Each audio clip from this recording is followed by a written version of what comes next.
Thank you, Mr. Chairman, honorable members of the committee. My name is Mark Tippetts, and I would like to first ask that my testimony be received in the manner which it is intended, which is a manner of open debate, concern, and understanding for the challenges that face you all today. In the interest of full disclosure, I am the Libertarian Party candidate for Governor of Texas.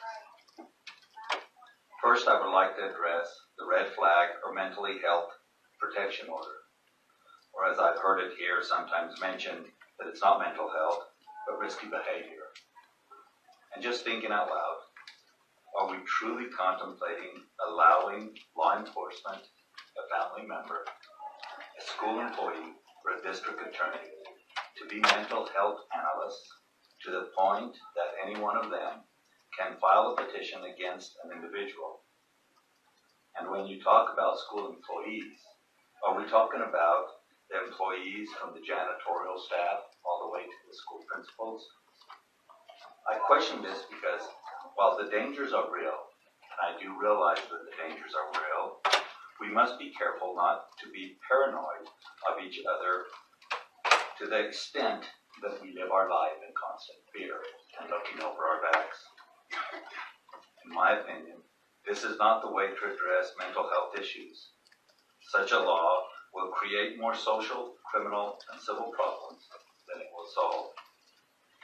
When you talk about preserving the fundamental Second Amendment rights, let me just remind myself what, as it pertains here, that is, the right of the people to keep and bear arms shall not be infringed. It does not say, unless that infringement is a common sense infringement. It does not say, unless that infringement is done in a way that preserves the fundamental rights of this amendment. It does not say, unless that infringement is done in a way that ensures due process. As to ensuring due process, my first question and concern is, as at one point, will the firearms be removed from a potentially dangerous person? I'm not talking about current laws, I'm talking about the proposed red flag laws. And let's keep in mind, we do still have rights. We have the right of the presumption of innocence till proven guilty. We have the right to face our accusers, the right of a competent representation. The cost associated with this alone, as Councilman Canales testified, will pretty much bankrupt a normal person and quite possibly turn a normally sane, stable person into a potentially dangerous person that no amount of mental health can possibly cure. The right to a trial by jury, the right to the appellate process. And if found not guilty, will the accused have the right to civilly sue the accuser and or the state?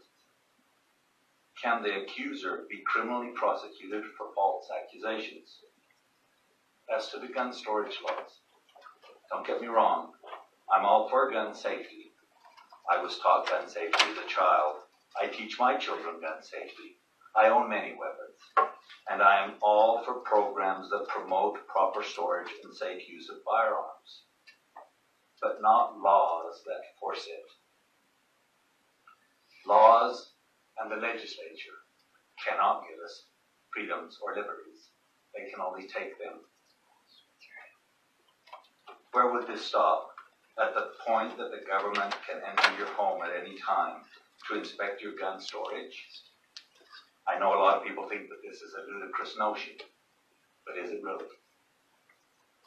We are already civilly liable for our actions, for our children's actions, and for damages caused by our own property. No law will keep guns out of the hands of a criminal or someone who is intent on killing somebody else. I'm not indifferent to the problems of the school shootings. I am a father of 6 and a grandfather of 7.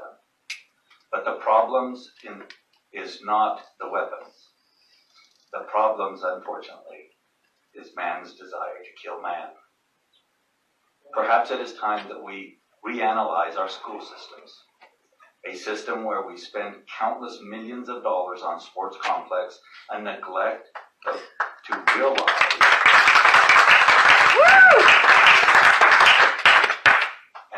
to realize we are creating physical and social divisions in our own children.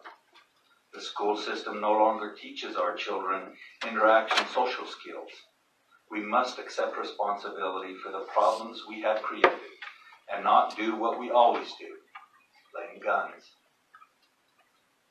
We parents, grandparents, and schools must teach our children and create programs in our schools that teach how to cope with disappointment, rejection, and the pitfalls of life.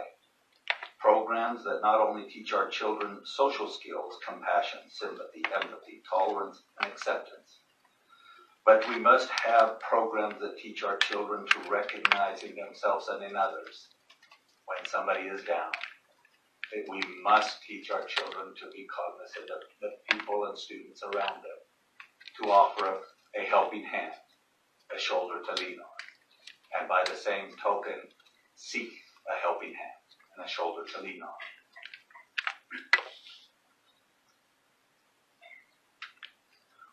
There are always two ways that we can face and solve problems: with fear, anger, and hatred, or with understanding, compassion, and love. I hope that we will choose the latter. Albert Einstein said, "We cannot solve problems with the same mentality that created them." Legislators, being what they are, legislate. We cannot solve this problem with that same mindset. It is a legislator's job to legislate, but every legislator took an oath of office to defend and protect the Constitution from all enemies, including yourself, if necessary.